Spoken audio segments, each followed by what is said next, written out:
네, 코로나19 신규 확진자가 1,300명을 넘어서면서 하루 만에 최다 기록을 경신했습니다. 정부는 확산세가 거세진 수도권의 새 거리두기 최고 수준인 4단계로 격상했습니다. 구체적으로 어떤 부분이 달라지는 건지 두 분과 짚어보겠습니다. 최재욱 고려대 의대 예방의학과 교수, 최영일 시사평론가와 함께합니다. 어서 오십시오. 안녕하세요. 예, 신규 확진자는 또다시 최다 기록을 경신했습니다. 상황이 악화되면 이달 말에 최대 2,100명대로 폭증할 수 있다. 이건 어제 정은경 질병관리청장도 언급한 사안인데요. 현 상황이 얼마나 심각하다고 보고 계십니까? 네, 매우 심각한 상황이라고 보는 것이 맞겠습니다. 신규 확진자 숫자도 지금의 상황이라면 계속 늘어날 것이라는 그 점에 대해서는 뭐 전문가도 다 동의하는 바고요. 이제 그런 면에서 심각성이 더 커지는 이유는 그러한 이 증가하는 확산세를 억누를 수 있는 그런 부분들이 사회적 거리두기 강화라는 것 이외에 기타 이 예방 접종 확대라든지 또 그 외에 할 수 있는 조치들이 좀 한계에 부딪히고 있어서 그런 면에서 어쩔 수 없이 국민 여러분께 사회적 거리두기 강화라는 그런 부탁을 다시 드려야 되는 상황이라는 면에서 심각하다는 말씀 드릴 수밖에 없고요. 예. 우선 뭐 제일 시급한 거는 지금 증가세를 최소한 우리가 예측하고 있는 최선의 시나리오가 나올 수 있게 억누를 수 있는 이런 부분에 단기간 노력해보고 그 다음에 어떤 추가적인 방안을 고민해야 되는 그런 상황에 대한 점에서 좀 국민 여러분께 안타깝지만 부탁을 다시 한번 드려야 될 것 같습니다. 네, 이런 상황에 대응하기 위해서 수도권 지역의 거리두기 단계 조정이 오늘 발표됐습니다. 오늘 오전 중대본 회의에서 나온 김부겸 국무총리의 발언부터 함께 듣고 오겠습니다. 과감한 결단과 신속한 실행만이 답이라는 판단하에서 정부는 수도권에 새로운 거리두기 4단계를 적용하기로 결정했습니다. 현장의 국민들, 부처와 지자체의 준비 시간을 감안해 매주 월요일부터 2주간 시행합니다. 다만 사적 모임 등은 오늘부터라도 자제해 주실 것을 요청드립니다. 방역 강화 조치도 이 4단계에 대해서 몇 가지 추가하겠습니다. 유흥시설은 집합금지를 유지하고 백신 접종을 마치신 분들에게 대한 방역 완화 조치도 유보합니다. 최고 수준의 거리두기 단계이기 때문에 더 이상 물러설 것이 없다는 각오로 임하겠습니다. 네, 들으신 대로 수도권은 새 거리두기 4단계가 다음 주 월요일 12일부터 적용이 되고요. 다만 지금 수도권 상황이 워낙 심각하기 때문에 시행 전인 이번 주말부터 모임을 자제해달라 이렇게 권고를 하기로 했습니다. 자, 수도권 지역에서 7월 3일부터 9일까지 평균 확진자 수를 보겠습니다. 서울은 410명이어서 4단계 기준에 처음으로 진입했고요. 수도권 전체 그리고 경기 지역은 3단계입니다. 인천은 2단계 기준인데 서울만 격상하게 되면 풍선 효과가 발생할 수 있다. 이런 판단에 따라서 일괄 적용한 걸로 보입니다. 자, 이 사회적 거리두기 4단계 네. 우리 모두가 처음 겪는 겁니다. 그렇습니다. 그래서 어떻게 달라지는지 설명해 주시죠. 명심하셔야 됩니다. 이 사실은 월요일부터 시행은 되지만 왜 오늘부터 혹은 내일 주말부터 당장 시행하지 않느냐. 내일과 모레 주말에도 상당한 또 이동량이 예상되고 있거든요. 그런데 이제 방역 당국은 처벌이 이제 수반되는 조치예요. 그런데 이제 업소라든가 사실 준비 기간을 주지 않으면 또 일부 불이익이 발생할 수 있기 때문에 부득이 12일부터 적용한다. 하지만 내일 주말부터 사실상 좀 이동과 외부 모임은 자제해달라고 권고하고 있습니다. 가장 크게 바뀌는 거는 집합금지 모임이에요. 지금 우리가 알고 있는 건 5인 이상 집합금지. 근데 4단계가 되면 저녁 6시 이후에는 3인 이상 집합금지입니다. 업소는 밤 10시까지 영업을 해요. 10시까지가 영업 제한인데 사실 6시 이후에는 식당이든 카페든 2명까지는 들어갈 수 있지만 3명 이상은 들어갈 수가 없습니다. 자, 그리고 이제 그럼 낮에는 4명까지는 모일 수가 있습니다. 그래서 이게 크게 달라지는 거고 사실은 퇴근하면 바로 귀가하라는 강력한 메시지입니다. 그래서 이게 사실상 통금 아니냐, 셧다운이다 이런 얘기가 나오고 있는 거고요. 그 외에 이제 크게 바뀌는 것이 결혼식과 장례식, 친족만 참석할 수 있습니다. 99명까지 이제 하객이 갈 수 있었는데 조문객이나 하객이 못 가고 친족만 이런 행사를 치르게 되고요. 종교 집회 전면 비대면입니다. 그러니까 이제 오프라인에서 할 수가 없고요. 스포츠 경기는 무관중. 이런 대목들을 좀 명심해 주셔야 되고 예. 그래서 이제 새로운 거리두기 4단계 말씀하신 대로 처음 가보는 길인데 예. 우리가 조금 이제 생활이 굉장히 좀 제약을 받겠지만 2주 동안 이것을 지킴으로써 제약을 받는 게 당연한 게 이 거리두기의 강력한 조치의 취지는 접촉하지 말라는 것이기 때문에 모이면 안 되는 것이죠. 그래서 이제 저녁에 저 같은 경우에도 이제 혼밥을 주로 먹게 생긴 셈인데 어쩔 수 없을 것 같습니다. 2주를 잘 버텨서 이 확진자 숫자를 떨어뜨릴 수 있었으면 하는 생각이 듭니다. 예. 그리고 학교 수업도 지금 원격 수업으로 전환이 돼서 뭐 곧 방학이고요. 방학이 끝나면 또 2학기가 다가오는데 교육부 입장은 2학기 전면 등교 원칙은 지금 변함이 없는 상황인 겁니까? 네, 일단은 이제 어제 발표가 나왔고 오늘도 유은혜 부총리 이야기가 있었는데 방침은 변함이 없는데 변동 가능성은 있는 것이죠. 왜냐하면 2학기는 9월부터 뭐 빠르면 8월 말 시작되니까 아직 약 2달 정도의 한 달여의 기간이 있는데 그 사이 방학이 있는 겁니다. 목표는 방역 당국이 8월까지 이번에 선포된 4단계의 2주 조치를 포함해서 강력하게 확진자 숫자를 낮추겠다는 거고요. 네. 우리가 기존처럼 뭐 하루에 한 500명대, 주말에 한 300명대 이런 정도로 떨어진다면 그러니까 지금 새로운 거리두기 2단계에서 지금 4단계로 올라간 거거든요. 예. 그러니까 2단계 정도로 떨어진다면 아마 전면 등교는 시행할 수 있을 것 같습니다. 예, 문제는 예. 그때까지 간다면 예. 문제가 있겠죠. 알겠습니다. 예, 지금 선별검사소도 많이 늘어났는데요. 서울시에서는 51곳으로 현재 26곳이 있습니다. 근데 2배가량 늘리기로 했고, 그런데 이게 인력이 가능하겠는가라는 의문점도 좀 있는 상황이고요. 역학조사 요원 300여 명도 추가로 지원받을 방침이라고 하는데, 지금 인력 수급 상황에 대해서 어떻게 좀 평가를 하시는지요? 예, 인력 수급 상황이 좀 이게 여의치는 않습니다. 말씀하신 대로 지금 임시선별검사소도 26곳에서 51곳, 2배로 좀 증가하겠다. 또 인력도 역학조사원 300명을 충원해서라도 역학조사를 좀 강화하겠다고 하겠습니다만 역학조사는 전문 인력이기 때문에 이제 확보가 좀 어렵고요. 네. 다만 우리가 작년도에 급격히 환자가 증가했을 때 민간 의과대학이나 민간 의료기관에서 근무하시는 분의 자원봉사도 받고 또 전문 역학조사관의 업무를 할 수 있는 데도 지원을 받기도 했습니다. 그런 경험도 좀 다시 한번 살려서 의료 자원들과 전문조사관들을 좀 받아야 될 것이고요. 그래서 어느 정도는 이제 쉽진 않지만 극복해 나갈 수 있을 거라고 보고요. 특히 임시선별검사소를 확대하면서 인력을 확보하는 것이 왜 중요한지 예. 다시 한번 말씀드리면 지금 뭐 방금 전에 그 질병청에서도 발표했듯이 주민 한 명당 100명당 한 명꼴이지 않습니까? 항체 양성률이라는 것이 0.85%니까요. 사실 무증상 감염자가 지역사회에 많이 지금 있다는 걸 전제로 할 때 지금 20, 30대 분들에게 증상이 있건 없건 의심된다면 바로 와서 검사를 받아주세요라고 했고 그런 부분이 조기 진단, 조기 차단을 통한 검사가 굉장히 중요하거든요. 임시선별검사소에서 대량으로 검사하는 것이. 그래서 그러한 면에서 인력을 빨리 확보하고 또 검사를 좀 많이 받아줄 수 있도록 국민여러분께 협조해 주시는 부분은 굉장히 중요한 사항이라는 것을 말씀드립니다. 예. 그리고 지금 또 우려가 되는 부분이 수도권의 병상이 충분한지 이 네. 부분입니다.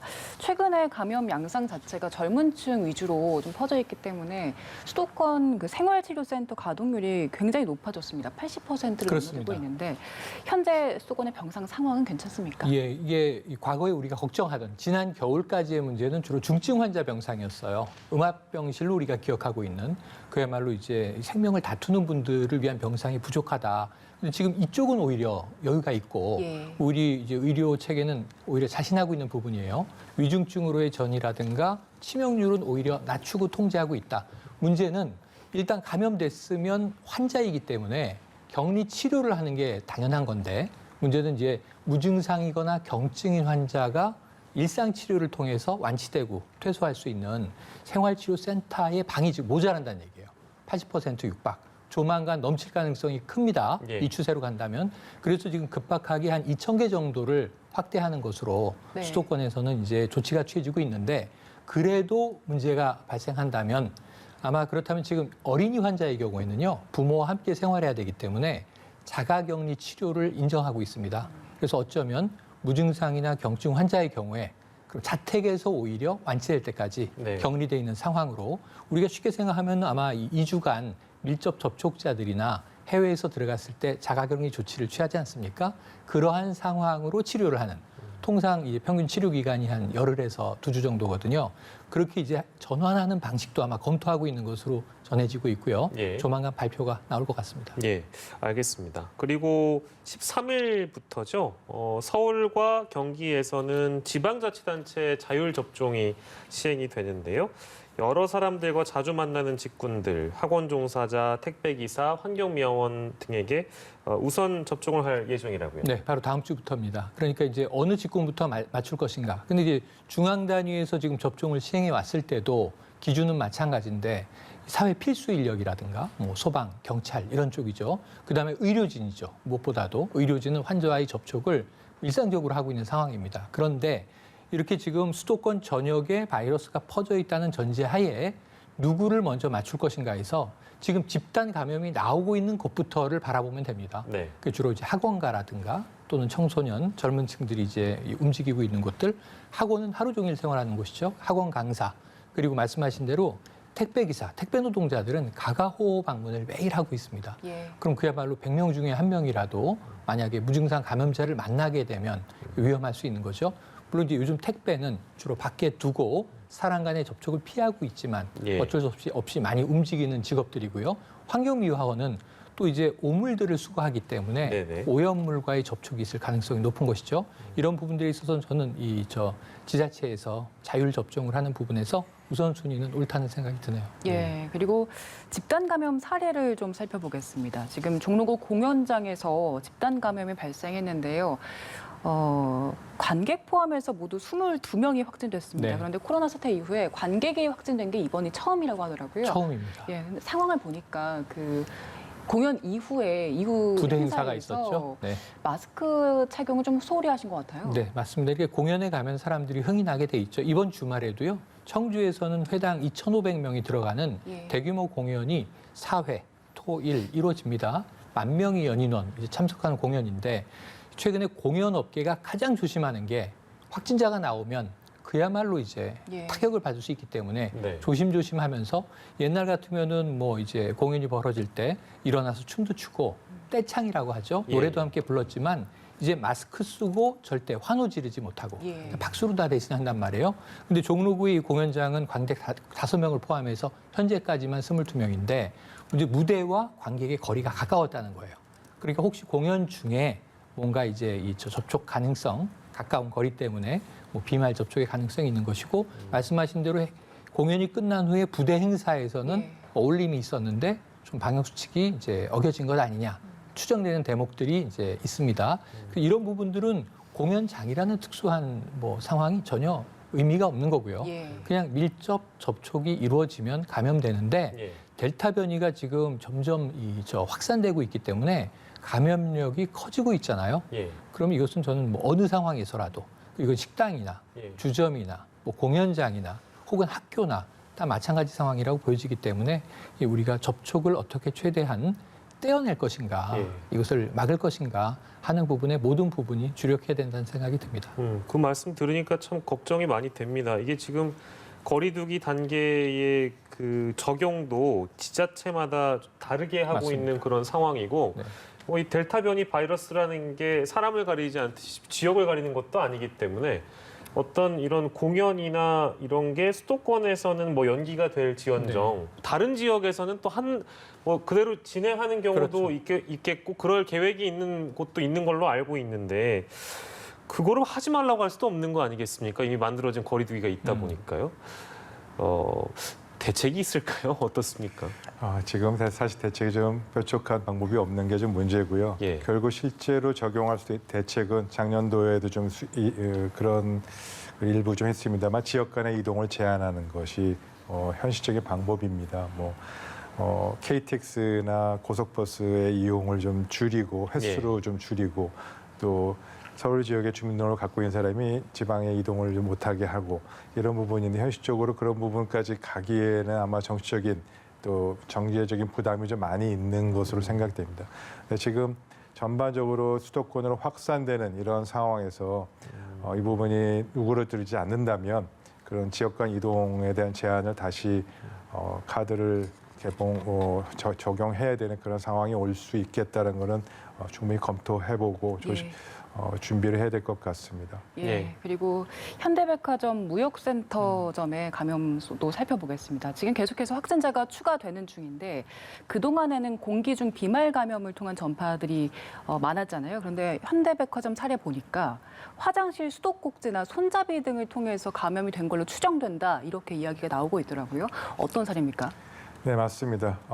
그러나 지금 아직까지는 추정의 의견이고요. 예. 그걸 확정할 수 있는 과학적 근거나 명확하게 입증이 되지는 않았습니다. 네. 오히려 또 다른 측면에서 얘기하면 지금 일반 인구 집단의 서울 수도권에 지금 아까 말씀드린 대로 항체 영승률이 0.85%, 뭐 1명 이상이지 않습니까? 100명당.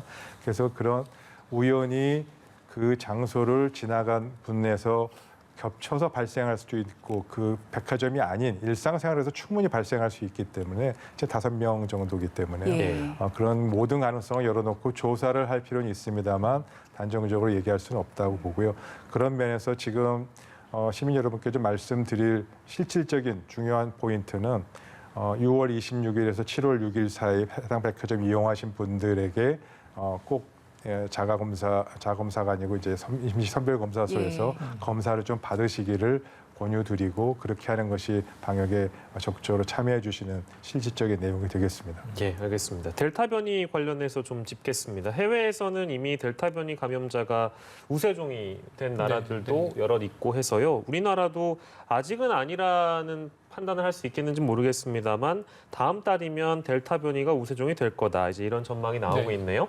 가능성 어떻게 보시는지요? 8월 한 달 정도면은 이게 어제 이 정의용 질병청장이 쓴 말은 우점화할 가능성이 있다. 예. 그러니까 이제 영역을 확장해서 지배력을 갖는다는 거죠. 또는 우세종이 될 것이다. 심지어 해외에서는 우세종이 아니고 지배종이 될 것이다. 이런 표현도 쓰고 있는데 예. 유럽은 이미 사실상 지배종이고요.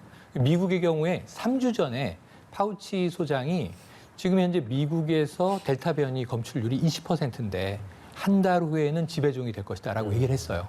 우리보다 약 한 달 정도 미국이 이제 빠른 상황인데 미국은 워낙 많이 확진자가 나오고 있던 상황이고 그나마 접종률 때문에 이제 줄어들고 있었습니다만 7월 4일 바로 이 지난 주말 독립기념일에 사실은 바이러스로부터의 해방을 선언하려다가 지금 오히려 악화되고 있는 상황이죠.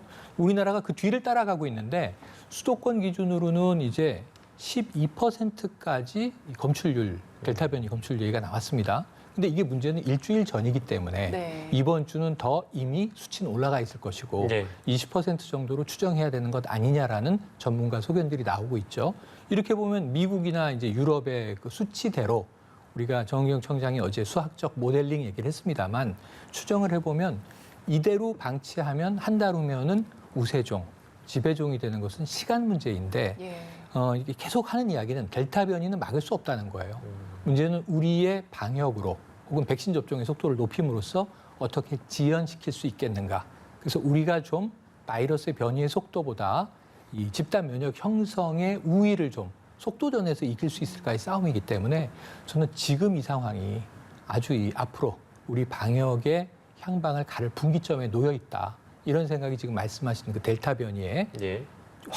지배종은 아닌데 지배종이 될 거예요. 한 달 후에. 근데 지금 우리가 어떻게 하냐에 따라서 다른 경로를 갈 수가 네네네. 있어요. 그래서 우리의 노력이 중요하다는 생각이 듭니다. 네, 시간을 벌기 위한 노력이 필요한 시점이다라는 네. 말씀이신데 그동안 델타 변이 바이러스의 특징 중에 하나가 감염이 빨리 된다, 감염력이 강하다 이거였는데 그거 말고도 지금 영국 상황 보니까 델타 감염자의 증상이 기존 증상과는 좀 다르다는 연구 결과가 나왔더라고요. 델타 변이 감염되면 어떤 증상이 있습니까? 네, 뭐 전체적으로 보면 사실 그 델타든 알파 변이든 기존의 변이 그 증상의 변이의 그 범위에 포함되어 있던 겁니다. 다만 기존의 코로나 바이러스가 이제 주로 발열 증상으로 시작하고 네. 그리고 이제 뭐 두통이든 몸살이든 뭐 여러 가지 증상들이 이제 나타나는 것도 있지 않았습니까? 뭐 후각이나 미각도 네, 네. 상실한다 그랬는데 이번 델타 바이러스는 열이 나는 증상도 있지만 그게 주 증상이라는 아니고 오히려 콧물이 나거나 또 두통이 있거나 또 그런 그것도 결국 감기 증상의 하나지 않습니까? 네. 예. 그런 증상이 좀 우세하게 나타난다라는 점을 얘기를 했고요. 따라서 이런 초기에 나타난 증상만 갖고 이게 델타 변이 바이러스 감염입니다, 알파 변이에서 감염이다라고 추정하기는 어렵습니다. 그래서 그 네. 점은 너무 신경 쓰지 마시고요. 아직은 이제 그걸로 통해서 우리가 방역에 또 개인적으로 조심해야 될 상황으로 판단할 수 있는 근거는 아직은 아니다. 무조건 지금은 어떤 종류의 감기 증상 같은 증상이 나타난다면 발열이든 콧물이든 두통이든 그러면 바로 곧바로 진단 검사를 받으셔야 된다는 점을 강조드리는 게 더 맞을 것 같습니다. 예, 알겠습니다. 지금 도쿄에는 4차 긴급 사태가 발령된 상태입니다. 상황을 좀 자세히 보면 감염자가 하루 920명 나왔습니다. 이렇게 많이 나오는 게 델타 변이의 영향이라고 볼 수 있을까요? 예, 맞습니다. 우선적으로 델타 변이 바이러스의 영향이 여러 가지 원인 중에서 큰 원인이고요. 또 그런 원인 이외에도 일본이 이제 올림픽이라는 문제를 개최를 유지하느냐 마느냐 무관중하느냐 마냐에 관련돼서 이런 사회적 거리두기를 포함한 전반적인 정책이 지난 두세 달간 혼선을 겪었고요. 그런 부분들이 방역 정책에 관련된 국민들의 생각과 이런 부분들이 전반적으로 영향을 줬다라고 그렇게 지금 보여지고 있고요. 어찌됐건 일본의 상황은 일본의 상황이고 또 이스라엘, 영국 다양한 나라들의 사례가 보여지고 있지 않습니까? 그래서 네. 일본이 이스라엘이나 영국이나 다른 나라 상황과 좀 다른 점은 백신 접종이 보편적으로 이루어지지 않았다는 점에서 굉장히 큰 약점을 갖고 있다는 것이고요. 예. 그런 점이 결국은 백신 접종이라는 부분을 통해서 상당히 방역 정책에 굉장히 역시 제일 중요한 부분이 그것이구나라는 걸 다시 한번 생각해 보게 되는 그런 지점이기도 합니다. 예, 알겠습니다. 오늘 코로나19 말씀은 여기서 정리하도록 하겠습니다. 최영일 평론가 이어지는 사건 큐브 함께해 주실 거고요. 최재욱 고려대 의대 예방의학과 교수는 여기서 인사드리도록 하겠습니다. 고생하셨습니다.